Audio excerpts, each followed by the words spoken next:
नमस्कार साथियों, बंटी क्लासेस में आप सभी का स्वागत है। तो आज हम 911 पेपर की मैराथन क्लास लेके आए हैं आप लोगों के लिए। तो विज्ञान शिक्षण ये आपकी ऑप्शनल सब्जेक्ट रहती है।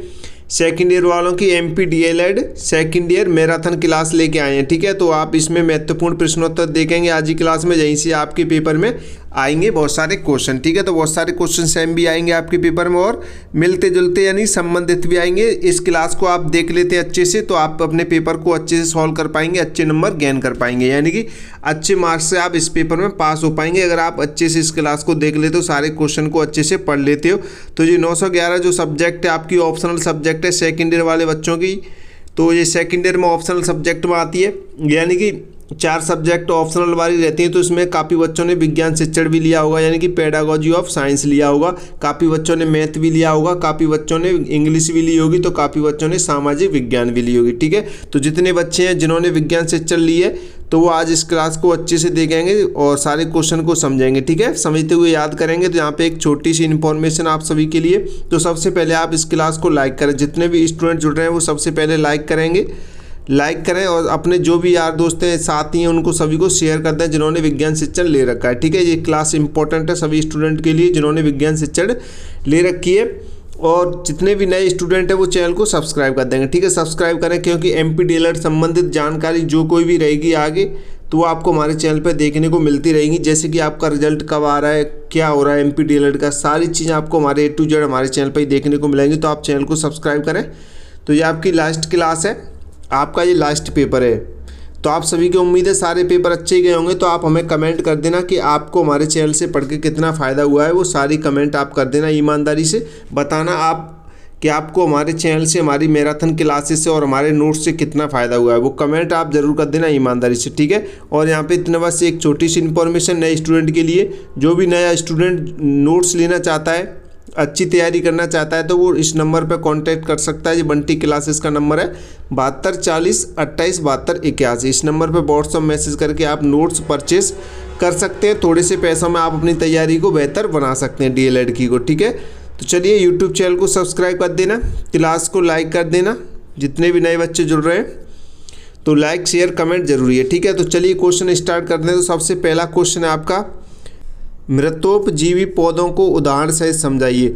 तो मृतोपजीवी पौधों को आपको उदाहरण सहित समझाना है। जो पौधे अपना भोजन स्वयं नहीं बना पाते और मृत सड़े गले जीवों जैसे मरे हुए पौधे या जंतु से अपना पोषण प्राप्त करते हैं, उन्हें मृतोपजीवी पौधे कहते हैं, ठीक है। आप इसे अच्छे से पढ़ें। इन पौधों में हरित लवक यानी कि क्लोरोफिल नहीं होता है या नहीं पाया जाता, इसलिए ये प्रकाश संश्लेषण नहीं कर सकते हैं और सड़ी गली वस्तुओं से सीधे भोजन ग्रहण करते हैं, ठीक है। तो इनकी विशेषताएं आप देख सकते हैं, यहाँ पर इनकी विशेषता पूछे तो आप लिख सकते हैं, इनमें हरित लवक यानी कि क्लोरोफिल नहीं पाया जाता है, ये मृत एवं सड़े गले पदार्थों को घोलकर अवशोषित करते हैं, ये पर्यावरण को स्वच्छ रखने में मदद करते हैं। पर्यावरण को स्वच्छ रखने में क्यों मदद करते हैं? क्योंकि ये सड़े गले पदार्थों को क्या है वो नष्ट करते रहते हैं। उदाहरण देखें तो आप देख सकते हैं जैसे कवक यानी कि फंगस हो जाएगा, मशरूम और ईस्ट, ठीक है। ये आप उदाहरण पे लिख सकते हैं। इस क्वेश्चन को आप अच्छे से और पढ़ें समझें, ठीक है। आप इसे वीडियो पॉज करके भी अच्छे से पढ़ सकते हैं और नोट्स आप ले लेंगे तो ज़्यादा बेटर रहेगा, आप नोट्स भी पढ़ सकते हैं, ठीक है। चलिए नेक्स्ट क्वेश्चन देखते हैं। नेक्स्ट क्वेश्चन क्या कह रहा है? नेक्स्ट क्वेश्चन कह रहा है कि पवन चक्की के उपयोग लिखिए। तो पवन चक्की के उपयोग आपको लिखने, तो पवन चक्की समझे पहले। पवन चक्की एक ऐसा यंत्र है जो हवा यानी कि पवन की गति से चलकर ऊर्जा उत्पन्न करता है। पवन चक्की क्या है? एक ऐसा यंत्र है जो हवा की गति से चलकर क्या करता है? ऊर्जा उत्पन्न करता है। इसके पंखे हवा से क्या करते हैं? घूमते हैं और इस घूर्णन ऊर्जा का उपयोग विभिन्न कार्यों में किया जाता है। जैसे इसका उपयोग यहाँ पे देखेंगे तो उपयोग यहाँ पे लिखे हुए हैं, यानी कि ये बिजली उत्पन्न करने में, विद्युत जनरेटर चलाकर, ठीक है, कुओं से पानी खींचने में, गेहूं आदि अनाज पीसकर आटा बनाने में, खेतों की सिंचाई के लिए पानी पंप करने में, ठीक है। तो आप इसके उपयोग लिख सकते हैं। ये पवन चक्की के उपयोग है। ये पवन चक्की क्या होती है जो ऊपर लिखा हुआ है, आप इनको अच्छे से पढ़ें समझें, ठीक है। ऐसे ही क्वेश्चन आपसे पूछे रिलेटेड तो आप लिख सकते हैं। सारे क्वेश्चनों के आंसर आपको पता होने चाहिए, इनसे रिलेटेड आपसे क्वेश्चन पूछे जाएंगे आपके पेपर में। नेक्स्ट क्वेश्चन देखें। नेक्स्ट क्वेश्चन कह रहा है विज्ञान के ज्ञान की प्रकृति को स्पष्ट कीजिए। विज्ञान के ज्ञान की प्रकृति को स्पष्ट कीजिए। तो विज्ञान का ज्ञान सामान्य ज्ञान से अलग होता है क्योंकि यह सोच समझकर, जांच परख कर और प्रमाण के आधार पर प्राप्त किया जाता है। यह कभी भी अंधविश्वास या बिना सोचे समझे स्वीकार नहीं किया जाता है। ठीक है, तो इसकी प्रकृति की विशेषताएं यहाँ पे देखेंगे। तो प्रकृति की विशेषताएं आप यहाँ पे देखेंगे तो यह निरीक्षण और प्रयोग पर आधारित होता है। निरीक्षण और प्रयोग पर आधारित होता है। यह तर्कपूर्ण एवं प्रमाणित होता है, अंधविश्वास नहीं होता है इसमें। ठीक है, अंधविश्वास पर नहीं है। यह सार्वभौमिक होता है, यानी कि हर जगह और हर समय समान रूप से सत्य रहता है। ठीक है, हर जगह और हर समय समान रूप से सत्य रहता है। यह परिवर्तनशील है, यानी कि नए प्रमाण मिलने पर पुराने सिद्धांतों में क्या सुधार किया जा सकता है। ठीक है, इसीलिए ये कैसा है, परिवर्तनशील है। यह क्रमबद्ध एवं व्यवस्थित होता है। कैसा होता है, क्रमबद्ध और व्यवस्थित होता है। ठीक है, तो ये प्रकृति की विशेषताएं, ये विज्ञान के ज्ञान की प्रकृति की विशेषता लिखी हुई है। ठीक है, और विज्ञान की प्रकृति क्या होती है ये ऊपर लिखा हुआ है, तो आप इन्हें अच्छे से पढ़ें समझें। ठीक है, नेक्स्ट क्वेश्चन देखें। नेक्स्ट क्वेश्चन क्या कह रहा है कि ह्यूरिस्टिक विधि क्या है समझाइए। यानी ह्यूरिस्टिक शब्द ग्रीक भाषा के ह्यूरिस्किन से बना है। किससे बना है, ह्यूरिस्किन शब्द से बना है, जिसका अर्थ क्या होता है, खोजना या पता लगाना होता है। यह एक ऐसी शिक्षण विधि है जिसमें विद्यार्थी को स्वयं खोज करने, प्रश्न पूछने और प्रयोग करने का अवसर दिया जाता है, जिससे वह खुद नई जानकारी और ज्ञान प्राप्त करता है। ठीक है, तो इस विधि में देखेंगे, इस विधि में शिक्षक केवल समस्या या प्रश्न प्रस्तुत करता है, विद्यार्थी स्वयं खोज करके प्रयोग करके उत्तर ढूंढता है। शिक्षक मार्गदर्शक की भूमिका में रहता है, सीधे उत्तर नहीं बताता है। उसके बाद आप लिख सकते हैं इससे विद्यार्थी में आत्मनिर्भरता, जिज्ञासा और वैज्ञानिक दृष्टिकोण विकसित होता है। इसे खोज विधि या अन्वेषण विधि भी कहते हैं। इस विधि को, ह्यूरिस्टिक विधि को क्या कहते हैं, खोज विधि या अन्वेषण विधि भी कहते हैं। ठीक है, नेक्स्ट क्वेश्चन देखें। नेक्स्ट क्वेश्चन कह रहा है कि मूल्यांकन के शाब्दिक अर्थ को स्पष्ट कीजिए। मूल्यांकन के शाब्दिक अर्थ को स्पष्ट करना है तो मूल्यांकन शब्द दो शब्दों के मिलने से बना है। जो मूल्यांकन शब्द है वो दो शब्दों के मिलने से बना है। तो कौन कौन से, पहला शब्द मूल्य हो जाएगा, मूल्य, और दूसरा अंकन हो जाएगा। ठीक है, मूल्य और अंकन मिलके क्या बना है, मूल्यांकन बना है। तो मूल्य का अर्थ होता है, मूल्य का अर्थ है किसी वस्तु या व्यक्ति की गुणवत्ता या महत्व, और अंकन का अर्थ होता है उसे अंक या संख्या के रूप में दर्शाना। ठीक, अंकन का क्या अर्थ होता है, उसे अंक या संख्या के रूप में दर्शाना। ठीक है, तो ये मूल्यांकन का शाब्दिक अर्थ हो गया है। अब इसके प्रकार यहाँ पे देखें। इस प्रकार मूल्यांकन, यानी कि मूल्यांकन का शाब्दिक अर्थ किसी वस्तु, व्यक्ति या कार्य के मूल्य या गुण का आकलन करना होता है। शिक्षा के क्षेत्र में मूल्यांकन का अर्थ विद्यार्थी की प्रगति, ज्ञान और सीखने की क्षमता का आकलन करना है। ठीक है, यह बताता है कि विद्यार्थी ने निर्धारित उद्देश्यों को कितना प्राप्त किया है। क्लियर, तो आप ये समझ रहे होंगे। अब तक आप मूल्यांकन के बारे में पढ़ते ही आए हैं। ठीक है, आप इसे और अच्छे से समझें। नेक्स्ट क्वेश्चन देखें। नेक्स्ट क्वेश्चन कह रहा है शिक्षक के लिखित पृष्ठपोषण। शिक्षक के लिखित पृष्ठपोषण यानी कि फीडबैक का एक गुण लिखिए। तो शिक्षक के लिखित पृष्ठपोषण, फीडबैक का गुण लिखेंगे। तो यहाँ पे सबसे पहले समझेंगे पृष्ठपोषण होता क्या है, यानी फीडबैक। जब शिक्षक विद्यार्थी की कॉपी या उत्तर पर लिखकर अपनी प्रतिक्रिया देता है उसे लिखित फीडबैक कहते हैं। क्या कहते हैं, उसे लिखित फीडबैक कहते हैं। यह विद्यार्थी को अपनी गलतियां समझने और सुधार करने में क्या करता है, मदद करता है। ठीक है, अब इसका गुण देखें। तो गुण में आप लिख सकते हैं कि शिक्षक का लिखित फीडबैक स्पष्ट और सटीक और सकारात्मक होना चाहिए। इसमें सुधार के सुझाव दिए जाने चाहिए जिससे विद्यार्थी अपनी कमियों को समझकर आगे सुधार कर सके। ठीक है, तो आप ये दो गुण लिख सकते हैं इसमें। नेक्स्ट क्वेश्चन देखें। नेक्स्ट क्वेश्चन कह रहा है वैज्ञानिक विधि की विशेषताएं लिखिए। वैज्ञानिक विधि की विशेषताएं लिखिए, यानी वैज्ञानिक विधि एक क्रमबद्ध प्रक्रिया है जिसके द्वारा किसी समस्या का समाधान निरीक्षण प्रयोग और तर्क के आधार पर किया जाता है। ठीक है, जिसकी विशेषता यहाँ पे देखेंगे। यह निरीक्षण और प्रयोग पर आधारित होती है। सबसे पहले समस्या की पहचान की जाती है, फिर समस्या के संभावित कारणों के बारे में परिकल्पना बनाई जाती है। उसके बाद आप लिख सकते हैं प्रयोग द्वारा परिकल्पना की जांच की जाती है। अंत में प्राप्त निष्कर्ष तर्कपूर्ण प्रमाणित होते हैं। ठीक है, तो आप ये इसकी विशेषताएं लिख सकते हैं और ये वैज्ञानिक विधि क्या होती है जो ऊपर लिखा हुआ है समझाने के लिए। ठीक है, नेक्स्ट क्वेश्चन देगा। ये सारे क्वेश्चन आपको थोड़े अच्छे से पढ़ने पड़ेंगे क्योंकि ये विज्ञान शिक्षण है। ठीक है, पेडागोजी है, तो आपको इसे अच्छे से समझना होगा। थोड़ी हार्ड रहती है ये, फिर भी मैं अपनी तरफ से पूरा प्रयास कर रहा हूँ कि आपको अच्छे से समझा पाऊँ और अच्छी लीजी लैंग्वेज लेके आया हूँ वैसे तो मैं।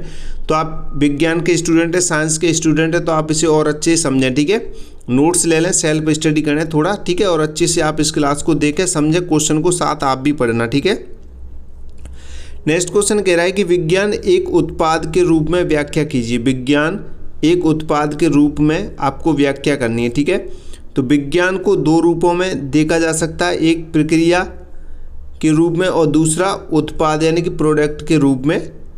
ठीक है, एक तो प्रोसेस के रूप में देखा जा सकता है, दूसरा आप प्रोडक्ट के रूप में देख सकते हैं। जब हम विज्ञान को उत्पाद के रूप में देखते हैं तो इसका अर्थ है कि वे सभी तथ्य, सिद्धांत, नियम और अवधारणाएं जो वैज्ञानिकों ने अपने निरीक्षण और प्रयोग के लिए प्रयोग द्वारा खोजी हैं। ठीक है, प्रयोग के द्वारा खोजी हैं। इस प्रकार जैसे विज्ञान के उत्पाद वे परिणाम हैं जो वैज्ञानिक प्रक्रिया से प्राप्त होते हैं। इनमें तथ्य यानी फैक्ट, संकल्पनाएं, कॉन्सेप्ट्स, नियम और सिद्धांत शामिल हैं। ठीक है, उदाहरण देखें तो गुरुत्वाकर्षण का नियम, परमाणु सिद्धांत, ऊष्मागतिकी के नियम, ये सभी विज्ञान के उत्पाद हैं। ठीक है, तो आप ये लिख सकते हैं इसे। नेक्स्ट क्वेश्चन देखें। नेक्स्ट क्वेश्चन कह रहा है समाज पर विज्ञान का प्रभाव को स्पष्ट कीजिए। समाज पर विज्ञान का प्रभाव आपको स्पष्ट करना है। तो विज्ञान ने मानव जीवन के हर क्षेत्र को प्रभावित किया है और हमारे जीवन को पहले की तुलना में अधिक सुविधाजनक और आसान बना दिया है। ठीक है, विज्ञान ने। तो यहाँ पे देखते हैं इसका प्रभाव, देखते हैं समाज पर विज्ञान का प्रभाव, देखते हैं किस प्रकार पड़ता है। तो विज्ञान ने मानव जीवन को सरल, आरामदायक और सुविधाजनक बनाया है। चिकित्सा क्षेत्र में नई नई दवाइयों, टीकों और उपचार विधियों का विकास हुआ है, जिससे कई बीमारियों पर नियंत्रण संभव हुआ है। संचार के साधनों में जैसे मोबाइल, इंटरनेट, टीवी से पूरी दुनिया आपस में जुड़ गई है। उसके बाद आप देख सकते हैं कृषि में नई तकनीकों, बीजों और खादों के उपयोग से उत्पादन बढ़ा है। यातायात के साधनों जैसे रेल, हवाई जहाज, गाड़ी ने दूरियों को कम कर दिया है। ठीक है, तो आप ये इसमें लिख सकते हैं, सारे पॉइंट अच्छे से याद रखेंगे। नेक्स्ट क्वेश्चन कह रहा है भौतिक विज्ञान के बारे में बच्चों के विचार लिखिए। भौतिक विज्ञान के बारे में बच्चों के क्या विचार हैं वो आपको लिखने हैं। तो बच्चों के भौतिक विज्ञान के प्रति अलग अलग विचार और अनुभव होते हैं जो उनकी पढ़ाई के तरीके पर निर्भर करते हैं। ठीक है, तो बच्चों के यहाँ पे विचार देखेंगे तो बहुत से बच्चे भौतिक विज्ञान को कठिन और जटिल विषय मानते हैं क्योंकि इसमें सूत्र, गणना और संकल्पनाएं अधिक होती हैं। ठीक है, कुछ बच्चे इसे रुचिकर और रोमांचक पाते हैं क्योंकि इसमें प्रयोग और क्रियाकलाप होते हैं इसलिए।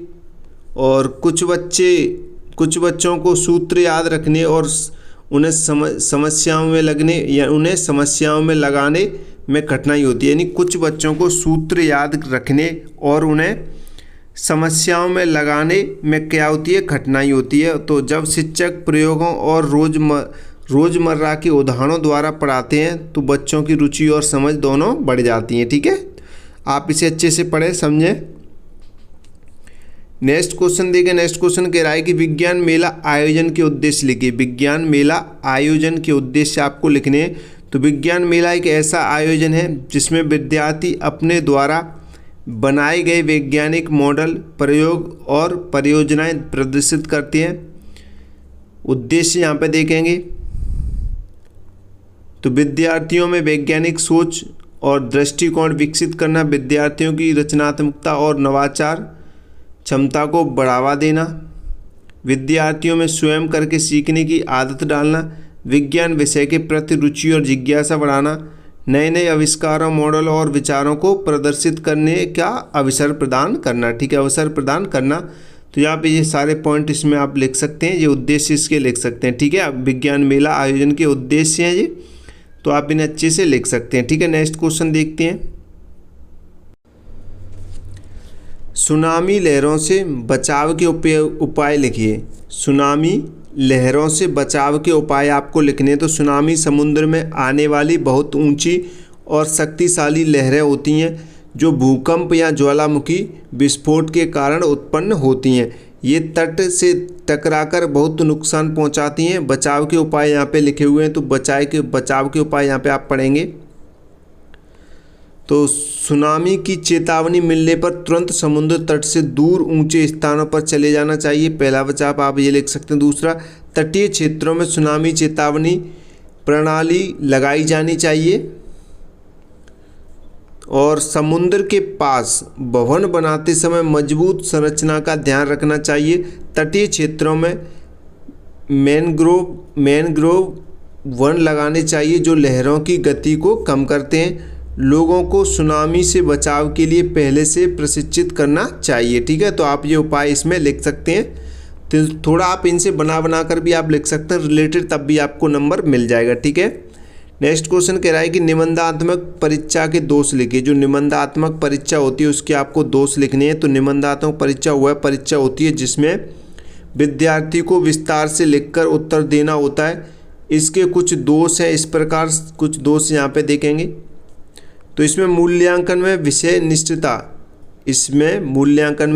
निश्चितता रहती है, यानी कि अलग अलग परीक्षक अलग अलग अंक दे सकते हैं। इसमें उत्तर लिखने और जांचने में अधिक समय लगता है। सीमित प्रश्नों के कारण संपूर्ण पाठ्यक्रम की जांच नहीं हो पाती। इससे अंक देने में परीक्षक का व्यक्तिगत दृष्टिकोण और मनोदशा प्रभाव डाल सकती है। विद्यार्थी रटे हुए उत्तर भी लिख सकते हैं जिससे वास्तविक समझ का पता नहीं चलता है, ठीक है। तो आप ये इसमें लिख सकते हैं। नेक्स्ट क्वेश्चन कह रहा है कि पाठ्य योजना की उपयोगिता स्पष्ट कीजिए। पाठ्य योजना की आपको उपयोगिता स्पष्ट करनी है। पाठ्य योजना वह योजना है जो शिक्षक कक्षा में पढ़ाने से पहले तैयार करता है। इसमें यह तय किया जाता है कि किस क्रम में, किस तरीके से और कितने समय में पाठ पढ़ाया जाएगा, ठीक है। तो ये आपका लेसन प्लान हो जाएगा। उसके बाद इसकी उपयोगिता आप लिख सकते हैं। तो यह शिक्षण को व्यवस्थित और क्रमबद्ध बनाती है। इससे कक्षा के समय का सही उपयोग सुनिश्चित होता है। इससे कक्षा के समय का सही उपयोग सुनिश्चित होता है। शिक्षक को विषय की पहले से पूरी तैयार करने में क्या मिलती है, मदद मिलती है।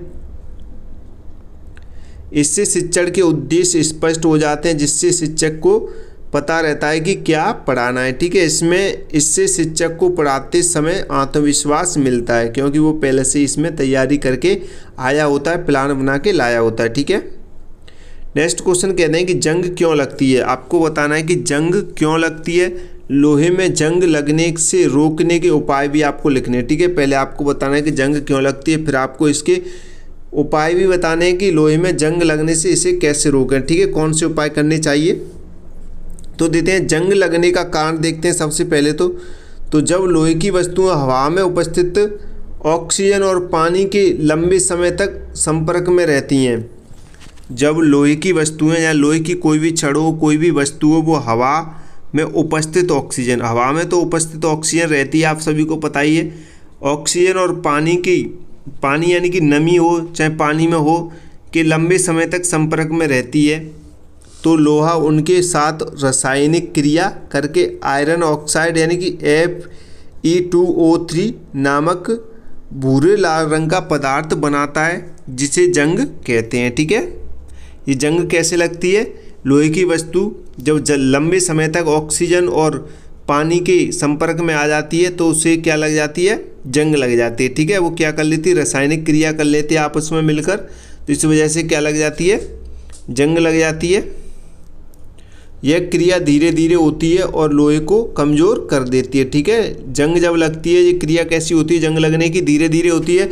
इससे लोहा क्या होता है, कमज़ोर होता चला जाता है, ठीक है। अब जंग को रोकने के आप उपाय यहाँ पे लिख सकते हैं। तो कैसे लिखेंगे, तो लोहे की वस्तुओं की सतह पर पेंट ग्रीस या तेल लगाना चाहिए जिससे वह हवा और पानी के सीधे संपर्क में ना आए। ठीक है, आप ये उपाय कर सकते हैं। दूसरा कर सकते हैं गैल्वेनाइजेशन, यानी कि लोहे पर जिंक की परत चढ़ाना, क्रोमियम या निकल का परत चढ़ाना, यानी कि इलेक्ट्रोप्लेटिंग द्वारा लोहे की वस्तुओं को सूखी और हवा रहित जगह पर रखना चाहिए। ठीक है, तो आप ये उपाय कर सकते हैं। इनसे क्या है, अगर ये चीज़ें करते हैं तो लोहे को जंग नहीं लगेगी। ठीक है, नेक्स्ट क्वेश्चन देखते हैं। पौधों में अलैंगिक जनन का उदाहरण सहित वर्णन कीजिए। पौधों में अलैंगिक जनन का उदाहरण सहित आपको वर्णन करना है।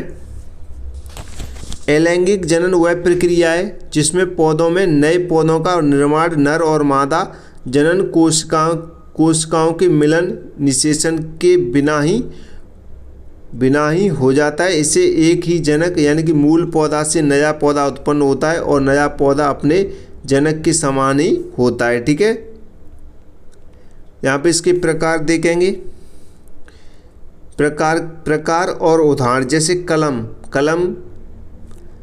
कलम द्वारा यानी गुलाब को गन्ने के तने का टुकड़ा काटकर मिट्टी में लगाने से उससे नया पौधा तैयार हो जाता है। ठीक है, बीजाणु यानी कि फर्न और मॉस जैसे पौधों में बीजाणु बनते हैं जो उगने पर नए पौधों का क्या करते हैं, निर्माण करते हैं। कली द्वारा यानी कि ब्रायोफिल्म यानी कि पत्र चट्टा की पत्तियों के किनारों पर छोटी छोटी कलियां बनती हैं जो जमीन पर गिरकर नए पौधे बना देती हैं, गिरकर नए पौधे बन जाती हैं। जड़, तना या पत्ती द्वारा आलू के तने में आँखें यानी कलिकाएं होती हैं जिनसे नया पौधा होता है। इसी तरह प्याज से भी नए पौधे बनते हैं। ठीक है, आप इनको अच्छे से पढ़ें एक बार, ये सारी चीज़ें आपको समझ में आएंगी किस तरीके से होता है। नेक्स्ट क्वेश्चन देखें। पूर्णभोजी पोषण की व्याख्या कीजिए। पूर्णभोजी पोषण की व्याख्या करनी है। पूर्णभोजी या इसे होलोजोइक पोषण भी कहते हैं। ठीक है, तो पूर्णभोजी पोषण वह पोषण है जिसमें जीव ठोस भोजन को अपने शरीर के अंदर लेकर उसका पाचन करते हैं और फिर उससे प्राप्त पोषक तत्वों को अवशोषित कर लेते हैं। ठीक है, अब इसकी विशेषता यहाँ पे देखें तो इस प्रकार के पोषण में जीव ठोस भोजन ग्रहण करता है। भोजन को शरीर के अंदर पाचन तंत्र द्वारा पचाया जाता है। पचे हुए भोजन से प्राप्त पोषक तत्व शरीर द्वारा अवशोषित किए जाते हैं। अब अनपचा भोजन शरीर से बाहर निकाल दिया जाता है। उदाहरण देखें तो मनुष्य, शेर, गाय, कुत्ता जैसे सभी जंतु पूर्णभोजी पोषण करते हैं। ठीक है, नेक्स्ट क्वेश्चन देखें। पवन चक्की कैसे कार्य करती है। आपको बताना है कि जो पवन चक्कियाँ होती हैं वो किस प्रकार कैसे कार्य करती हैं। ठीक है, तो पवन चक्की हवा की ऊर्जा से चलने वाला एक यंत्र होता है। इसकी जो कारण प्रणाली है वो देखेंगे। जब तेज़ हवा चलती है तो वह पवन चक्की के बड़े बड़े पंखे होते हैं यानी कि ब्लेड होते हैं, वो हवा से क्या कहते हैं, टकराते हैं। ठीक है, पंखे हवा से टकराते हैं तो वो तेज़ घूमने लगते हैं। इससे पंखे क्या है, घूमने लगते हैं। ठीक है, आवाज़ जितनी ज़ोर से जाएगी, ज़ोर से चलेगी तो पंखुड़ियाँ होती हैं वो उनसे टकराएंगी, पंखे टकराएंगे हवा से, तो पंखे क्या करेंगे, फिर वो तेज़ घूमेंगे। ठीक है, तो पंखों के घूमने से एक शाफ्ट यानी धुरी घूमती है। शाफ्ट यानी कि धुरी घूमती है जो जनरेटर से जुड़ी होती है। जनरेटर के घूमने से यांत्रिक ऊर्जा विद्युत ऊर्जा में बदल जाती है। यांत्रिक ऊर्जा विद्युत ऊर्जा में क्या कर जाती है, बदल जाती है। इस प्रकार उत्पन्न बिजली का उपयोग घरों और खेतों और उद्योगों में किया जाता है। ठीक है, क्लियर, आपको सारे क्वेश्चन समझ में आ रहे होंगे, आप इन्हें अच्छे से पढ़ें और समझें। ठीक है, नेक्स्ट क्वेश्चन देखें। सामान्यीकरण से क्या आशय है। सामान्यीकरण से क्या आशय आपको बताना है। ठीक है, तो सामान्यीकरण का अर्थ यहाँ पे देखेंगे तो सामान्यीकरण का अर्थ है किसी विशेष अवलोकन या उदाहरण से एक सामान्य नियम या निष्कर्ष निकालना जो सभी समान परिस्थितियों में क्या हो, लागू हो। ठीक है, जैसे यहाँ पे देखेंगे जब हम कई अलग अलग वस्तुओं को गर्म करने पर उनका फैलना देखते हैं तो हम सामान्य नियम बनाते हैं कि गर्म करने पर सभी वस्तुएं क्या होती हैं, फैलती हैं। उसके बाद विज्ञान शिक्षण में सामान्यीकरण विद्यार्थियों को विशेष उदाहरणों से सामान्य सिद्धांत तक पहुंचाने में क्या करता है, मदद करता है। ठीक है, नेक्स्ट क्वेश्चन देखें। नेक्स्ट क्वेश्चन क्या कह रहा है, विज्ञान शिक्षण में अभ्यास कार्य का महत्व लिखिए। तो विज्ञान शिक्षण में आपको अभ्यास कार्य का महत्व लिखना है। तो अभ्यास कार्य का अर्थ है कक्षा में पढ़ाए गए विषय को विद्यार्थियों द्वारा बार बार करके याद रखना और उसे समझना। ठीक है, ये अभ्यास कार्य हो जाएगा। तो इसका महत्व यहाँ पे देखेंगे तो इसमें विद्यार्थियों को इससे विद्यार्थी की समझ अधिक स्पष्ट और मजबूत होती है। सीखी हुई बातें लंबे समय तक याद रहती हैं अभ्यास करने से। विद्यार्थियों में आत्मविश्वास बढ़ता है। शिक्षक को यह पता चलता है कि विद्यार्थियों ने कितना सीखा है। विद्यार्थियों में स्वयं अभ्यास करने की आदत विकसित होती है। ठीक है, क्लियर।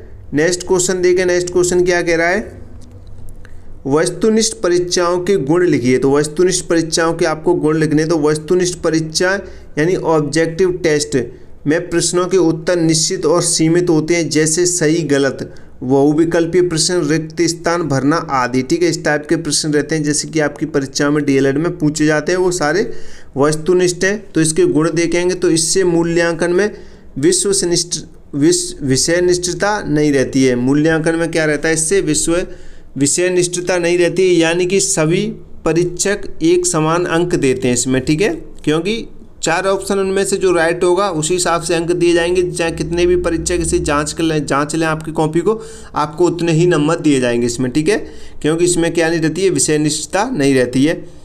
कम समय में अधिक प्रश्न पूछे जा सकते हैं, जिससे संपूर्ण पाठ्यक्रम की जांच हो सकती है। उत्तर जांचना आसान और जल्द होता है। इसमें आपको बस सही उत्तर का चयन करना है, बस जांच जाएगा। इससे विद्यार्थी की रटने की आदत कम होती है और सटीक ज्ञान की जांच होती है। ठीक है, क्लियर। नेक्स्ट क्वेश्चन देखें। नेक्स्ट क्वेश्चन कह रहा है मूल्यांकन के उद्देश्य लिखिए। तो मूल्यांकन के आपको उद्देश्य लिखने हैं। तो मूल्यांकन वह प्रक्रिया है जिसके द्वारा विद्यार्थी की प्रगति और सीखने की क्षमता का आकलन किया जाता है। उद्देश्य यहाँ पे देखेंगे, मूल्यांकन के उद्देश्य देखेंगे तो विद्यार्थी की सीखने की प्रगति का पता लगाना, शिक्षण विधियों की प्रभावशीलता की जांच करना, विद्यार्थियों की कमजोरियों और कमियों को पहचानना और विद्यार्थियों को उचित मार्गदर्शन और सुधार के सुझाव देना, पाठ्यक्रम और शिक्षण उद्देश्यों की प्राप्ति का आकलन करना। ठीक है, ये उद्देश्य हो जाएंगे इसके। तो नेक्स्ट क्वेश्चन देखते हैं, अवलोकन प्रक्रिया के आवश्यक बिंदु समझाइए। अवलोकन प्रक्रिया के आवश्यक बिंदु आपको समझाने हैं।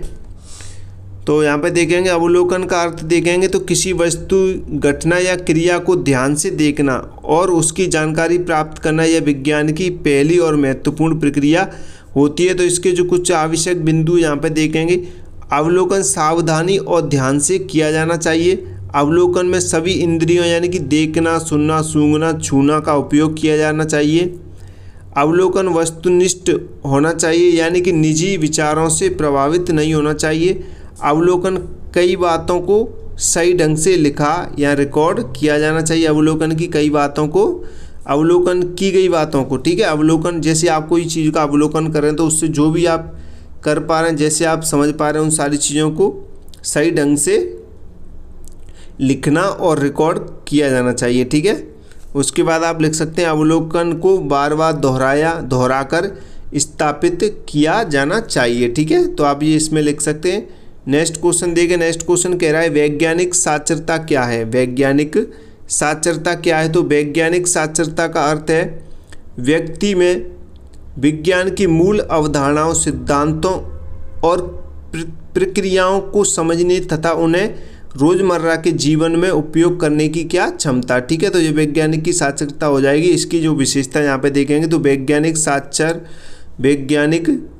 व्यक्ति वैज्ञानिक तरीके से सोचता है और तर्क करता है। ठीक है, वह दैनिक जीवन की समस्याओं को वैज्ञानिक दृष्टिकोण से क्या करता है, हल कर सकता है। वह अंधविश्वास और गलत धारणाओं से दूर रहता है। वह नई वैज्ञानिक खोजों और तकनीकों को समझ सकता है। ठीक है, तो आप ये लिख सकते हैं। नेक्स्ट क्वेश्चन देखें, वर्षा जल संग्रहण से क्या तात्पर्य है। तो वर्षा जल संग्रहण वह प्रक्रिया है जिसमें वर्षा के पानी को इकट्ठा करके भविष्य में उपयोग के लिए सुरक्षित रखा जाता है। ठीक है, तो वर्षा जल संग्रहण के मतलब को आप समझ रहे हैं। वर्षा जल संग्रहण वह प्रक्रिया है जिसमें वर्षा के पानी को इकट्ठा करके भविष्य में उपयोग के लिए सुरक्षित रखा जाता है, यानी आगे आप ज़रूरत के हिसाब से उसे काम में ले सकते हैं। ठीक है, भविष्य के लिए रखा जाता है। तो इसके जो मुख्य बिंदु यहाँ पे देख सकते हैं, छतों पर गिरने वाले बारिश के पानी को पाइप द्वारा टैंक या कुएं में इकट्ठा किया जाता है। इस पानी का उपयोग पीने, सिंचाई और अन्य कार्यों में किया जा सकता है। इससे भूजल स्तर बढ़ता है, इससे पानी की कमी की समस्या दूर होती है और जल संरक्षण होता है। ठीक है, तो आप ये पॉइंट इसमें लिख सकते हैं। नेक्स्ट क्वेश्चन देखते हैं। नेक्स्ट क्वेश्चन क्या कह रहा है, हरित क्रांति से आप क्या समझते हैं? हरित क्रांति से आप क्या समझते हैं? तो हरित क्रांति का अर्थ है आधुनिक वैज्ञानिक तकनीकों, उन्नत बीजों, खाद और सिंचाई के साधनों का उपयोग करके कृषि उत्पादन में होने वाली जो भारी वृद्धि है उसे क्या कहते हैं? हरित क्रांति कहते हैं। जैसे यहाँ पे मुख्य बिंदुओं के माध्यम से आप यहाँ पे समझेंगे तो भारत में हरित क्रांति 1960 के दशक में शुरू हुई थी। इसमें उन्नत किस्म के बीजों का उपयोग किया जाता है। इसमें उन्नत किस्मों के बीजों का क्या किया जाता है? उपयोग किया जाता है। रासायनिक खाद और कीटनाशकों का उपयोग बढ़ा। सिंचाई के आधुनिक साधनों जैसे नहर, ट्यूबवेल का उपयोग हुआ। इससे गेहूं और चावल के उत्पादन में भारी वृद्धि हुई है और भारत खाद्यान्न के मामले में आत्मनिर्भर बना है। ठीक है, हरित क्रांति से। नेक्स्ट क्वेश्चन देखिए। नेक्स्ट क्वेश्चन कह रहा है कि ब्लूप्रिंट पर संक्षिप्त टिप्पणी लिखिए। ब्लूप्रिंट पर आपको एक संक्षिप्त टिप्पणी लिखनी है। तो ब्लूप्रिंट एक ऐसी तालिका यानी टेबल है जो प्रश्न पत्र बनाने से पहले तैयार की जाती है, प्रश्न पत्र की रूपरेखा होती है। ठीक है, ब्लूप्रिंट। तो इसमें देखेंगे कि इसमें यह तय किया जाता है कि किस इकाई अध्याय से कितने अंक के प्रश्न पूछे जाएंगे। जैसे आपने डीएलएड का ब्लूप्रिंट देखा होगा उसी हिसाब से। ठीक है, इसमें प्रश्नों के प्रकार वस्तुनिष्ठ, अति लघुत्तरीय, निबंधात्मक का विवरण होता है। इससे प्रश्न पत्र संतुलित और संपूर्ण पाठ्यक्रम पर आधारित बनता है। इससे प्रश्न पत्र में किसी भी इकाई को अधिक या कम महत्व नहीं मिलता है। ठीक है, नेक्स्ट क्वेश्चन देखिए। नेक्स्ट क्वेश्चन कह रहा है कि सतत एवं व्यापक मूल्यांकन की व्याख्या कीजिए। ठीक है, सतत एवं व्यापक मूल्यांकन यानी कि CCE होता है। ठीक है, सतत एवं व्यापक मूल्यांकन CCE यानी कि कंटिन्यूअस एंड कंप्रेहेंसिव एवेल्यूएशन वह प्रणाली है जिसमें विद्यार्थी का मूल्यांकन पूरे शैक्षणिक वर्ष में निरंतर और सभी पहलुओं जैसे शैक्षिक एवं सहशैक्षिक में किया जाता है। ठीक है, तो इसके कुछ मुख्य बिंदु यहाँ पे देखेंगे। सतत का अर्थ है मूल्यांकन साल भर लगातार होता है, केवल वार्षिक परीक्षा तक सीमित नहीं होता है। ठीक है, व्यापक यानी कि व्यापक का अर्थ है विद्यार्थी के सभी पहलुओं का मूल्यांकन, जैसे पढ़ाई के साथ साथ खेल, कला, व्यवहार आदि का भी आकलन करना। इसमें लिखित परीक्षा के साथ साथ प्रोजेक्ट वर्क, क्विज, वाद विवाद आदि भी शामिल किए जाते हैं। और यहाँ पे देखेंगे इससे विद्यार्थी का सर्वांगीण यानी कि संपूर्ण विकास संभव होता है। क्लियर। नेक्स्ट क्वेश्चन देखिए। नेक्स्ट क्वेश्चन कह रहा है पादप कोशिका एवं जंतु कोशिका में कोई 4 अंतर लिखिए। पादप कोशिका एवं जंतु कोशिका में आपको 4 अंतर लिखने हैं। तो आप लिख सकते हैं जो पादप कोशिका में कोशिका भित्ति पाई जाती है, पादप कोशिका में कोशिका भित्ति पाई जाती है, जबकि जंतु कोशिका में कोशिका भित्ति नहीं पाई जाती है। पहला अंतर आप ये लिख सकते हैं। दूसरा आप लिखेंगे पादप कोशिका में हरित लवक यानी कि क्लोरोफिल पाया जाता है, जिससे ये प्रकाश संश्लेषण कर सकती है, जबकि जंतु कोशिका में हरित लवक नहीं पाया जाता है। ठीक है, तीसरा अंतर आप लिख सकते हैं पादप कोशिका में एक बड़ी रसदानी पाई जाती है, जबकि जंतु कोशिका में रसदानी छोटी या नहीं पाई जाती है। ठीक है, पाई जाएगी तो छोटी पाई जाएगी या बिल्कुल ही नहीं पाई जाएगी। चौथा अंतर आप लिख सकते हैं पादप कोशिका का आकार आमतौर पर निश्चित यानी कि आयताकार या वर्गाकार होता है, जबकि जंतु कोशिका का आकार अनियमित रहता है यानी गोल या अंडाकार होता है। ठीक है, नेक्स्ट क्वेश्चन देखें। नेक्स्ट क्वेश्चन क्या कह रहा है प्रकाश संश्लेषण किसे कहते हैं? प्रकाश संश्लेषण किसे कहते हैं? प्रकाश संश्लेषण क्रिया का हमारे जीवन में महत्व क्या है, ये आपको लिखना है। ठीक है, तो प्रकाश संश्लेषण वह प्रक्रिया है जिसमें हर पौधे सूर्य के प्रकाश, कार्बन डाइऑक्साइड और पानी की सहायता से अपने हरे भागों में भोजन तथा ऑक्सीजन का क्या करते हैं? निर्माण करते हैं। ठीक है, ये आपका प्रकाश संश्लेषण हो जाएगा। इसका यहाँ पे समीकरण देखें, फिर इसका महत्व देखेंगे। तो यहाँ पे समीकरण देख सकते हैं आप ये कि कार्बन डाइऑक्साइड प्लस पानी प्लस सूर्य प्रकाश क्लोरोफिल की उपस्थिति में ग्लूकोज प्लस ऑक्सीजन। ठीक है, तो ये इसका समीकरण हो जाएगा। हमारे जीवन में महत्व देखेंगे इसका प्रकाश संश्लेषण का। तो यह पृथ्वी पर जीवन का मुख्य आधार है क्योंकि सभी जीव अंत में अपना भोजन पौधों से ही प्राप्त करते हैं। इस प्रक्रिया से वातावरण ऑक्सीजन की मात्रा बनी रहती है जो सभी जीवों के लिए श्वसन हेतु आवश्यक है। यह वातावरण से कार्बन डाइऑक्साइड को कम करता है जिससे प्रदूषण और ग्लोबल वार्मिंग नियंत्रित होती है। यह खाद्य श्रृंखला का आधार है। ठीक है, तो आप ये लिख सकते हैं। नेक्स्ट क्वेश्चन देखते हैं। नेक्स्ट क्वेश्चन क्या कह रहा है? एक सुविधादाता के रूप में विज्ञान शिक्षक की भूमिका स्पष्ट कीजिए। तो आपको एक सुविधादाता के रूप में विज्ञान शिक्षक की भूमिका स्पष्ट करनी है। तो सबसे पहले देखते हैं कि जो सुविधादाता होता है वो होता क्या है। तो सुविधादाता का अर्थ देखते हैं यहाँ पे। तो सुविधादाता का अर्थ है कि मार्गदर्शक या सहायक। सुविधादाता क्या अर्थ होता है? एक मार्गदर्शक होता है या सहायक होता है जो बच्चों की हेल्प करता है, सहायता करता है। ठीक है, उनका मार्गदर्शक करता है। तो इस भूमिका में शिक्षक सीधे ज्ञान नहीं देता बल्कि विद्यार्थियों को स्वयं सीखने में क्या करता है? मदद करता है। ठीक है, उन्हें सही रास्ता दिखाता है कि आपको कैसे क्या करना है, कैसे आपको सीखना चाहिए। ठीक है, तो ये कौन होता है? एक सुविधादाता होता है। तो इसकी कुछ भूमिका यहाँ पे लिखी हुई हैं। तो आप देखेंगे कि सुविधादाता की भूमिका विज्ञान शिक्षक के रूप में। ठीक है, तो शिक्षक विद्यार्थियों के लिए सीखने का अनुकूल वातावरण तैयार करता है। विद्यार्थियों को प्रश्न पूछने, प्रयोग करने और स्वयं खोज करने के लिए क्या करता है? प्रेरित करता है। शिक्षक विद्यार्थियों की कठिनाइयों को समझकर उन्हें सही दिशा में मार्गदर्शन देता है। और यहाँ पे आप लिख सकते हैं विद्यार्थियों के विचारों और सुझावों को महत्व देता है। शिक्षक स्वयं ज्ञान देने के बजाय विद्यार्थियों को स्वयं सीखने का अवसर देता है। ठीक है, तो आप ये पॉइंट लिख सकते हैं भूमिका में।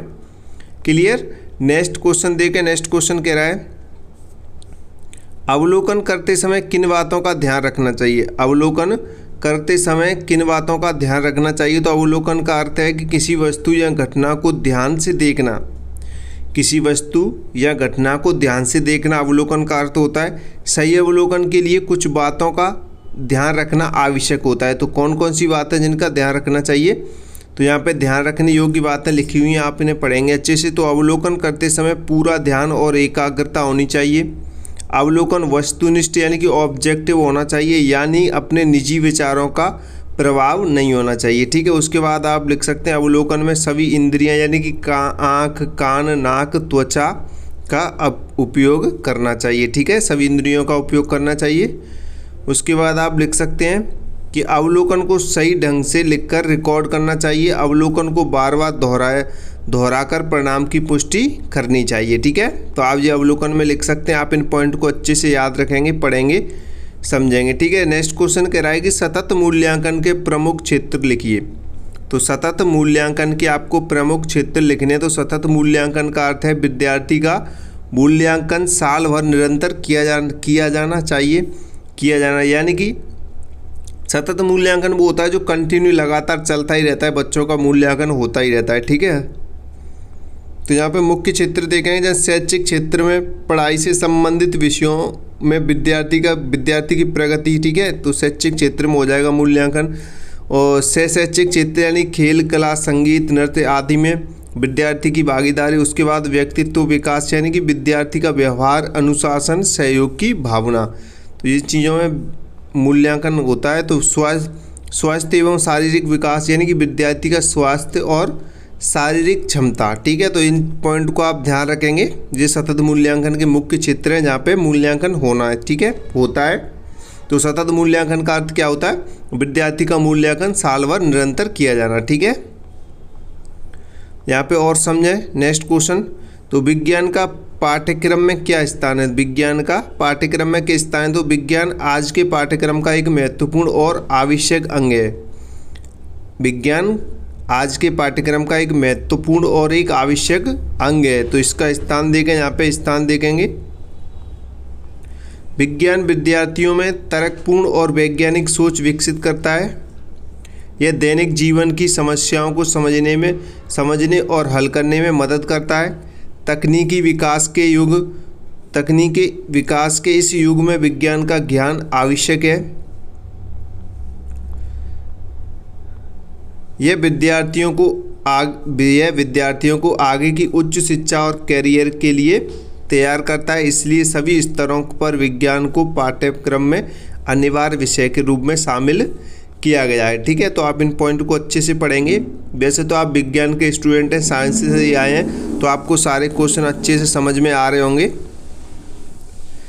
नेक्स्ट क्वेश्चन देखें। नेक्स्ट क्वेश्चन क्या कह रहा है? अधिगम की प्रक्रिया में पृष्ठपोषण यानी कि फीडबैक का महत्व दिखाइए। अधिगम की प्रक्रिया यानी सीखने की प्रक्रिया में आपको पृष्ठपोषण यानी कि फीडबैक का क्या महत्व है ये आपको बताना है। ठीक है, तो पृष्ठपोषण यानी कि फीडबैक वह प्रतिक्रिया है जो शिक्षक विद्यार्थी के काम पर देता है, जिसे विद्यार्थी को अपनी सही गलत बातों की क्या मिलती है? जानकारी मिलती है। जिससे इसका महत्व देखेंगे तो महत्व यहाँ पे लिखा हुआ है कि विद्यार्थी को अपनी गलतियों का पता चलता है, जिससे वह सुधार कर सकता है। सही उत्तर देने पर मिलने वाला सकारात्मक फीडबैक विद्यार्थी का आत्मविश्वास बढ़ाता है। फीडबैक से विद्यार्थी की सीखने में रुचि और प्रेरणा बढ़ती है। शिक्षक को भी पता चलता है कि उसकी शिक्षण विधि कितनी प्रभावी, यानी बच्चे किस तरीके से सीख रहे हैं उसे। ठीक है, नेक्स्ट क्वेश्चन देखें। नेक्स्ट क्वेश्चन कह रहा है कि बल्ब कैसे प्रकाश देता है? बल्ब है वो कैसे प्रकाश देता है? तो बल्ब के अंदर एक बहुत पतला तार होता है जिसे फिलामेंट कहते हैं। क्या कहते हैं उस तार को? फिलामेंट कहते हैं। यह फिलामेंट टंगस्टन धातु का बना होता है। तो इसकी यहाँ पे कारण प्रणाली देखें, कार्य प्रणाली के कैसे काम करता है। ठीक है, तो जब बल्ब को विद्युत परिपथ से जोड़ा जाता है तो विद्युत धारा फिलामेंट से गुजरती है। फिलामेंट का प्रतिरोध अधिक होने के कारण वह बहुत गर्म हो जाता है, लगभग 2,500 डिग्री सेल्सियस। ठीक है, लगभग 2,500 डिग्री सेल्सियस हो जाता है। तो अत्यधिक गर्म होने पर फिलामेंट सफ़ेद चमकने लगता है और प्रकाश देता है। ठीक है, बल्ब के अंदर निर्वात यानी कि वैक्यूम या अक्रिय गैस जैसे आर्गन भरी होती है, जिससे फिलामेंट जलकर नष्ट नहीं होता है। ठीक है, क्लियर? तो ये आप अच्छे से इन्हें पढ़ेंगे जिस सारी चीज़ों को। ठीक है, मेन पॉइंट है जी। बल्ब के बारे में अगर आपसे पूछ लेता है, विज्ञान की क्लास है तो बल्ब ये सारी चीज़ें इसमें देखने को मिलेंगी, तो आप इन्हें अच्छे से पढ़ें। ठीक है, क्लास को लाइक कर देना। अभी तक आपने लाइक नहीं किया है, आप तो लाइक करो, कम से कम क्लास को लाइक करें सभी स्टूडेंट। कमेंट भी कर देना। ठीक है, जिन्होंने इस चैनल को सब्सक्राइब नहीं किया है वो सब्सक्राइब भी कर देना। नेक्स्ट क्वेश्चन कह रहा है कि प्रकृति में जल चक्र को समझाइए। प्रकृति में जल चक्र को समझाइए। तो जल चक्र वह प्रक्रिया है जिसमें पानी पृथ्वी पर लगातार एक चक्र में घूमता रहता है, यानी कभी द्रव रूप में, कभी गैस के रूप में और कभी ठोस के रूप में। ठीक है, तो इसकी जो प्रक्रिया है वो यहाँ पे देखते हैं।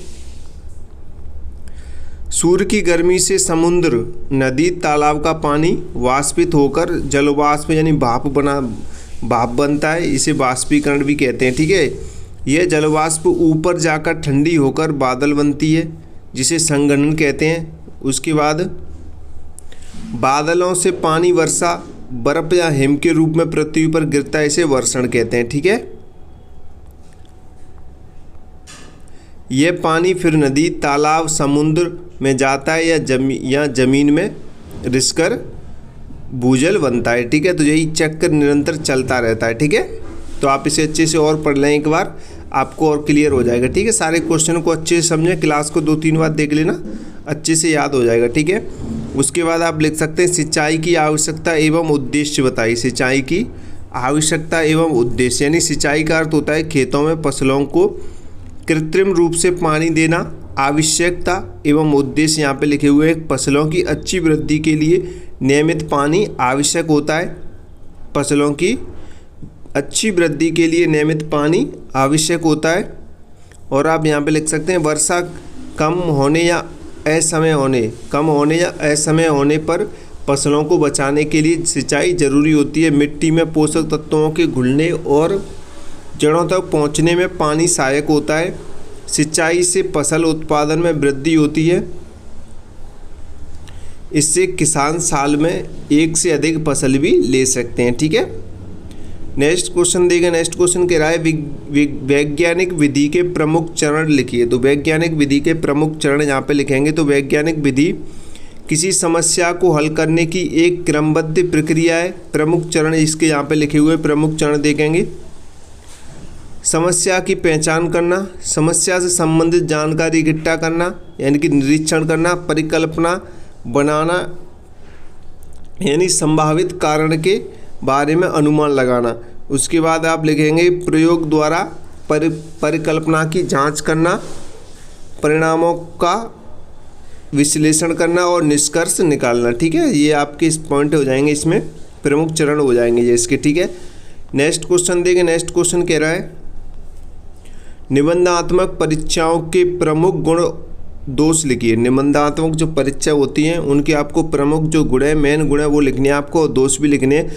तो निबंधात्मक परीक्षा में विद्यार्थी को विस्तार से लिखकर उत्तर देना होता है। तो इसमें कुछ गुण यहाँ पे दिए गए हैं, फिर उसके दोष भी देखेंगे। तो सबसे पहले आप गुण देखते हैं कि इससे विद्यार्थी की लिखने, सोचने और तर्क करने की क्षमता का पता चलता है। विद्यार्थी अपने विचार स्वतंत्र रूप से व्यक्त कर सकता है।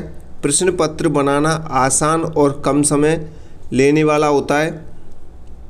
दोष भी लिख सकते हैं इसमें, मूल्यांकन में विषयनिष्ठता रहती है। मूल्यांकन में क्या रहती है? विषयनिष्ठता रहती है। उत्तर लिखने और जांचने में अधिक समय लगता है। संपूर्ण पाठ्यक्रम की जांच नहीं हो पाती है। विद्यार्थी रटे हुए उत्तर भी लिख सकते हैं इसमें। ठीक है, तो ये इसके दोष हैं। नेक्स्ट क्वेश्चन देखें। नेक्स्ट क्वेश्चन कह रहा है कि रचनात्मक आकलन की प्रमुख विशेषताएं लिखिए। तो रचनात्मक आकलन की प्रमुख विशेषताएं यहाँ पे देखें कि रचनात्मक आकलन वह मूल्यांकन है जो शिक्षण अधिगम प्रक्रिया के दौरान निरंतर किया जाता है ताकि विद्यार्थी की समझ में सुधार किया जा सके। तो इसकी जो कुछ विशेषताएं यहाँ पे देखेंगे, तो यह शिक्षण के दौरान निरंतर किया जाता है, ना केवल अंत में। ठीक है, ये निरंतर चलता रहता है शिक्षण के दौरान ही। इसका मुख्य उद्देश्य विद्यार्थी की कमियों को सुधारना और अंक देना नहीं है। ठीक है, इसका मुख्य उद्देश्य क्या होता है? विद्यार्थियों की कमियों को सुधारना होता है, अंक से कोई मतलब नहीं रहता है। ठीक है, इसमें विद्यार्थी को तुरंत फीडबैक दिया जाता है कि सही किया है या गलत किया है। ठीक है, तुरंत फीडबैक मिलता है, ये आपने गलत किया है या फिर आपने ये सही किया है। इससे शिक्षक को अपनी शिक्षण विधि सुधारने में भी मदद मिलती है, यानी कि जिस तरीके से शिक्षक पढ़ा रहा है तो बच्चे उस तरीके से सीख पा रहे हैं नहीं तो वो अपना तरीका यानी कि शिक्षण विधि को बदलेगा। ठीक है, ये विद्यार्थी और शिक्षक दोनों के लिए सीखने की प्रक्रिया को बेहतर बनाता है। ठीक है, इससे दोनों ही सीख सकते हैं, शिक्षक भी और विद्यार्थी भी। नेक्स्ट क्वेश्चन देंगे। नेक्स्ट क्वेश्चन क्या कह रहा है? विज्ञान की अवधारणा को स्पष्ट कीजिए। विज्ञान की अवधारणा को स्पष्ट कीजिए, यानी विज्ञान एक ऐसी व्यवस्थित ज्ञान प्रणाली है जिसके द्वारा हम प्राकृतिक घटनाओं को निरीक्षण, प्रयोग और तर्क के आधार पर समझते हैं। यहाँ पे मुख्य बिंदु यहाँ पे लिखे हुए हैं, तो यहाँ पे मुख्य बिंदु देखेंगे। विज्ञान को तीनों रूपों में समझा जा सकता है। ज्ञान यानी कि नॉलेज, प्रक्रिया, प्रोसेस और उत्पाद यानी कि प्रोडक्ट के रूप में। ठीक है, तीनों रूपों में इसको समझा जा सकता है। ज्ञान के रूप में विज्ञान वह तथ्य और सिद्धांत हैं जो हम पढ़ते हैं। ठीक है, प्रक्रिया के रूप में विज्ञान वह तरीका है, प्रक्रिया के रूप में विज्ञान वह तरीका है जिससे नया ज्ञान प्राप्त किया जाता है, जैसे निरीक्षण और प्रयोग। ठीक है, उत्पाद के रूप में विज्ञान वे परिणाम है जो प्रयोग से प्राप्त होते हैं, नियम या सिद्धांत टिक सकते हैं। ठीक है, नेक्स्ट क्वेश्चन देखें। नेक्स्ट क्वेश्चन कह रहा है कि विज्ञान प्रक्रिया के रूप में समझाइए। विज्ञान प्रक्रिया के रूप में समझाइए। तो जब हम विज्ञान को प्रक्रिया के रूप में देखते हैं तो इसका अर्थ है कि वह तरीका या विधि जिससे वैज्ञानिक नया ज्ञान खोजते हैं। तो यहाँ पे मुख्य बिंदु लिखेंगे इसके। इससे समस्या की पहचान करना, निरीक्षण करना, परिकल्पना बनाना, प्रयोग करना और निष्कर्ष निकालना शामिल है। ठीक है, यह एक क्रमबद्ध और तर्कपूर्ण तरीका है जिससे सत्य का पता लगाया जाता है। विज्ञान प्रक्रिया के कौशल में निरीक्षण, वर्गीकरण, मापन, भविष्यवाणी और प्रयोग जैसी क्षमताएं शामिल हैं। ठीक है, तो इन्हीं प्रक्रियाओं के द्वारा विज्ञान के नियम और सिद्धांत प्राप्त होते हैं। ठीक है, नेक्स्ट क्वेश्चन देखें, जंतुओं में अलैंगिक जनन पर प्रकाश डालिए। जंतुओं में अलैंगिक जनन पर आपको प्रकाश डालना है। तो अलैंगिक जनन वह प्रक्रिया है जिसमें एक ही जनक से बिना नर मादा के मिलन के नया जीव उत्पन्न होता है। जंतुओं में अलैंगिक जनन के प्रकार देखेंगे यहाँ पे, तो द्विखंडन यानी कि अमीबा जैसे एक कोशिकीय जीव अपने शरीर को दो बराबर भागों में बांटकर दो नए जीव बनाते हैं। उसके बाद आप लिखेंगे मुकुलन यानी कि हाइड्रा के शरीर पर एक छोटी सी कली बनती है जो धीरे धीरे बढ़कर अलग होकर नया जीव बन जाती है। ठीक है, उसके बाद आप लिख सकते हैं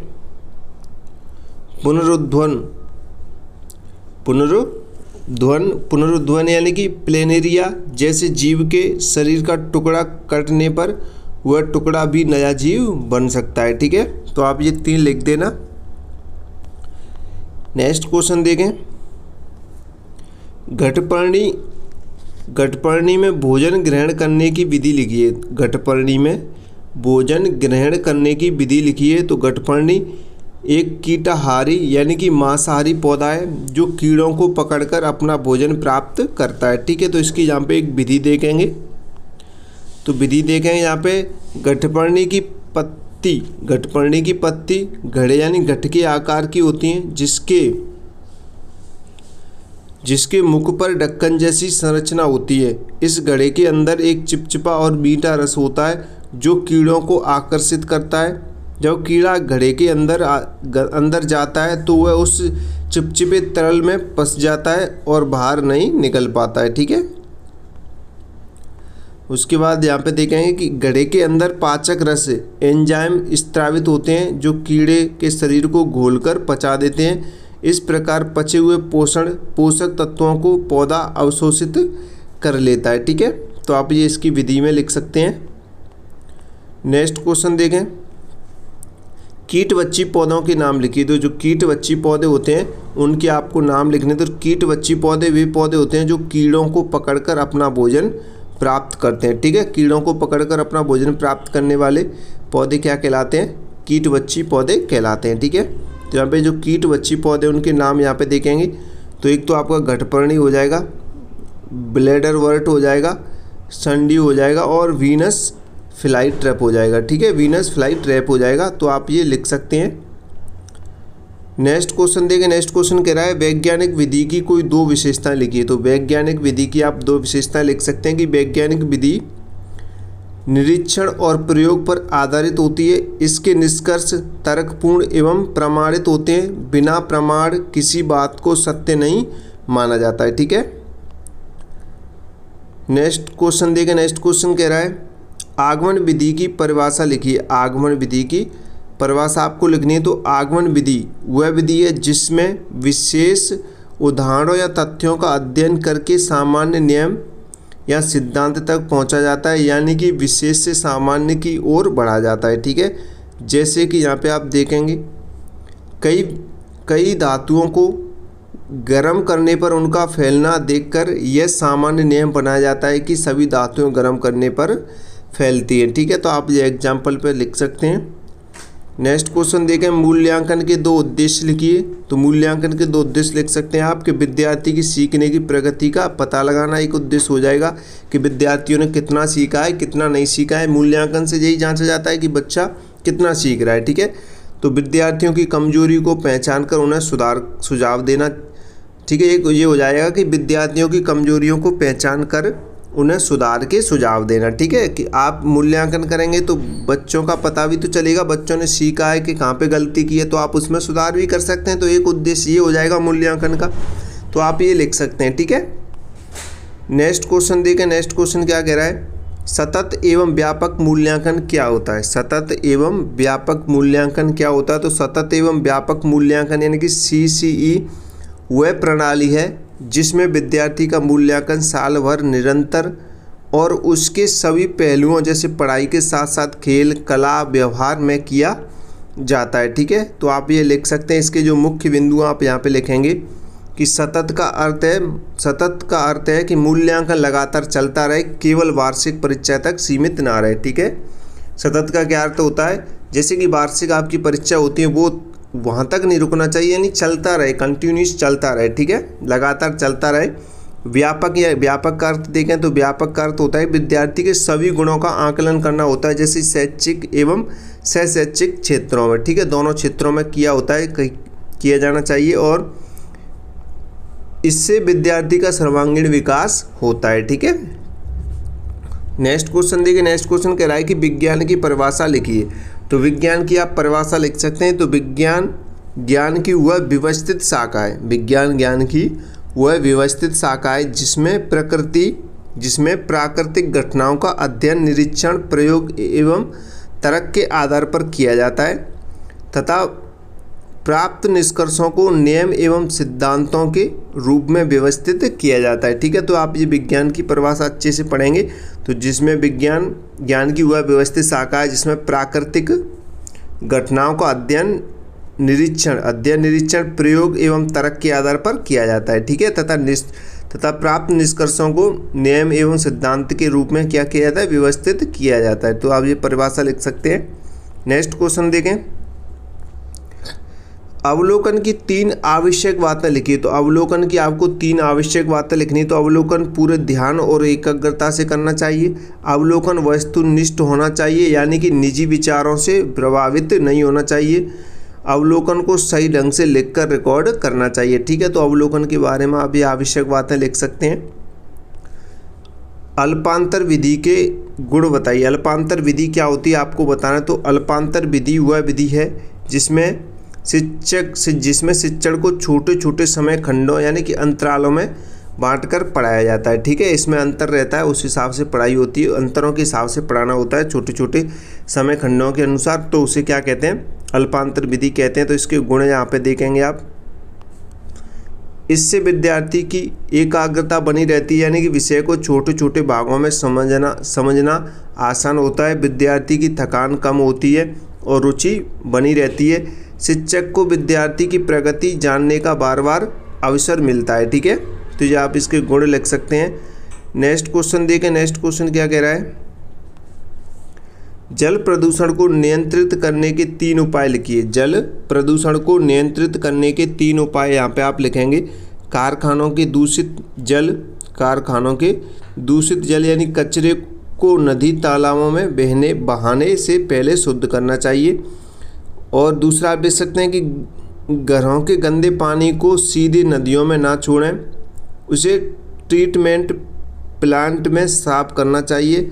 कपड़े धोना, पशुओं को नहलाना और कचरा फेंकना जल स्रोतों के पास नहीं करना चाहिए। ठीक है, नेक्स्ट क्वेश्चन देखें। नेक्स्ट क्वेश्चन कह रहा है कि विज्ञान नाटक के लाभ लिखिए। विज्ञान नाटक के लाभ लिखिए। तो विज्ञान नाटक एक ऐसी विधि है जिसमें विज्ञान की अवधारणाओं को नाटक के रूप में अभिनय करके समझाया जाता है। ठीक है, तो ये विज्ञान नाटक के लाभ हो जाएंगे, जहाँ पे ये विज्ञान नाटक विधि हो जाएगी। अब यहाँ पे इसके लाभ देखेंगे, इससे क्या फ़ायदा होता है।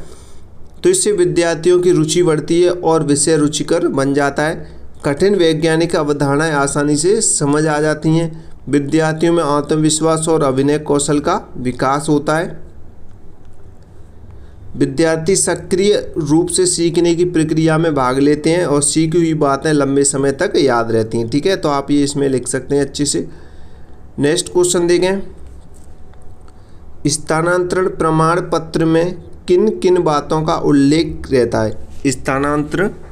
स्थानांतरण प्रमाण पत्र में किन किन बातों का उल्लेख रहता है। स्थानांतरण पत्र होता है यानी ट्रांसफ़र सर्टिफिकेट यानी कि TC। टीसी जो एक स्कूल से दूसरे स्कूल में जाने के लिए एडमिशन लेने के लिए ज़रूरी होती है, उसे क्या कहते हैं, स्थानांतरण पत्र कहते हैं। ठीक है, तो स्थानांतरण प्रमाण पत्र वह दस्तावेज है जो विद्यार्थी को एक स्कूल से दूसरे स्कूल जाने पर दिया जाता है। ठीक है, तो इसमें जो मुख्य बात है वो आपको ध्यान रखनी है, जो कौन कौन सी चीज़ें उल्लेख होती हैं, इसमें कौन कौन सी बातें शामिल होती हैं टीसी में। तो यहाँ पे देखें विद्यार्थी का नाम होता है सबसे पहले, तो उसके माता पिता का नाम। ठीक है, विद्यार्थी का नाम और उसके माता पिता का नाम और जन्म तिथि, ये 3 चीज़ें तो हमेशा इंपॉर्टेंट रहती है। कक्षा जिसमें विद्यार्थी का अध्ययन है, ये भी इम्पोर्टेंट, ये भी चीज़ रहती है। विद्यालय छोड़ने की तिथि के कब विद्यालय छोड़ रहा है बच्चा, विद्यार्थी का चाल चलन, विद्यार्थी कैसा रहा है। ठीक है, अंतिम परीक्षा में प्राप्त अंक या परिणाम। ठीक है, ये चीज़ें शामिल रहती है इसमें। नेक्स्ट क्वेश्चन देखें।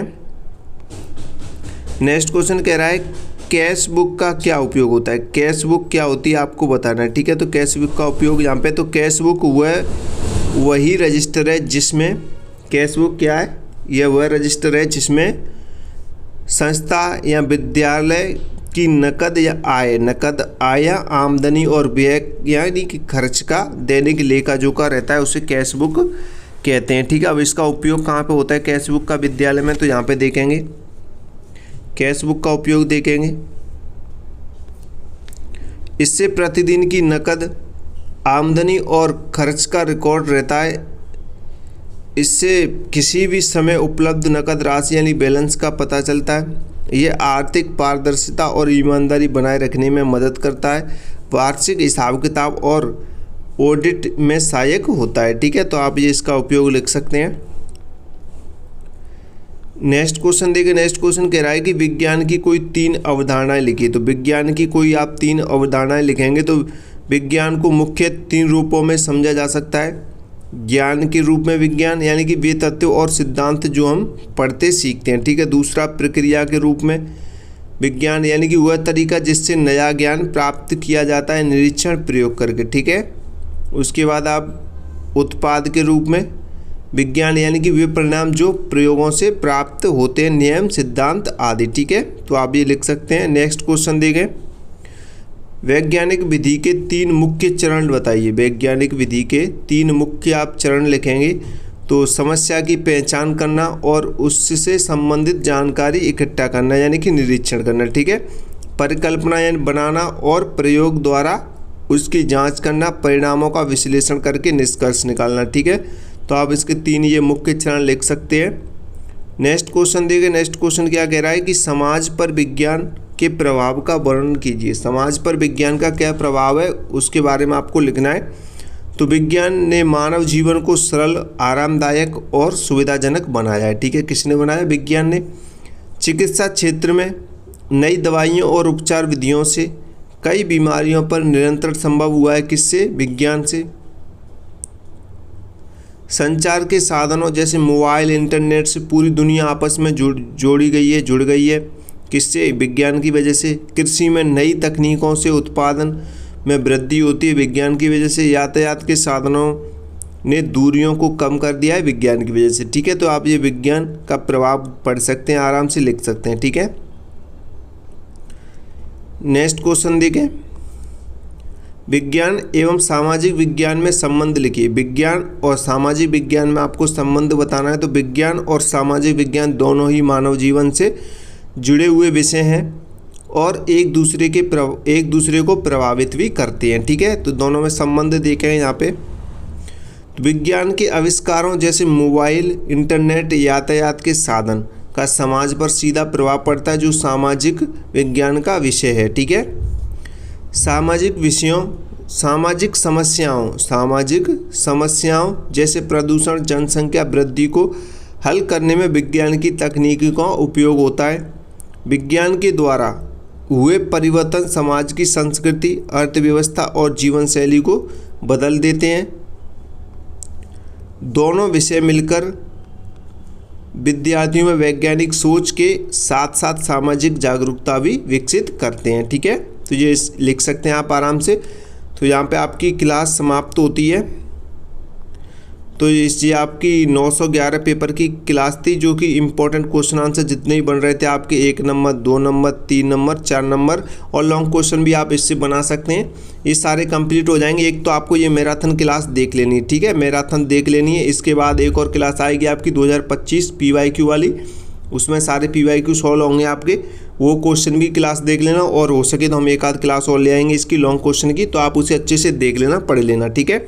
सारी मैराथन क्लास अच्छे से देख लेना, पढ़ लेना, तो आप इस पेपर में अच्छा स्कोर कर पाएंगे, ठीक है। तो क्लास को लाइक कर दो, जिन स्टूडेंट ने अभी तक लाइक नहीं किया है वो लाइक करेंगे। सभी स्टूडेंट ईमानदारी से लाइक करें, शेयर करें अपने यार दोस्तों को, जितने भी हों सभी को शेयर कर दें और कमेंट कर देना, ठीक है। एक अच्छी सी प्यारी सी कमेंट कि आपको कितना फ़ायदा हो रहा है हमारे चैनल से और नोट से कितनी फ़ायदा हुई है आपको, ठीक है। आपके पेपर्स कैसे हुए हैं अब तक वो सारी आपको कमेंटें करनी है। और हमारे जो चैनल है बंटी क्लासेस उसको सब्सक्राइब कर देना, ठीक है। और ये आपको नंबर दिखाई दे रहा है, नोट्स लेना चाहता है कोई भी स्टूडेंट तो वो नोट्स ले सकता है, नंबर आपको शो हो रहा है, ठीक है। और इम्पोर्टेंट जानकारी के लिए DLED संबंधित कोई भी जानकारी आपको सबसे पहले लेनी है तो आप टेलीग्राम इंस्टाग्राम पर हमें फॉलो कर सकते हैं, लिंक आपको नीचे डिस्क्रिप्शन में मिल जाएगी, ठीक है। तो मिलते अगली नई क्लास में। जय हिंद, जय भारत।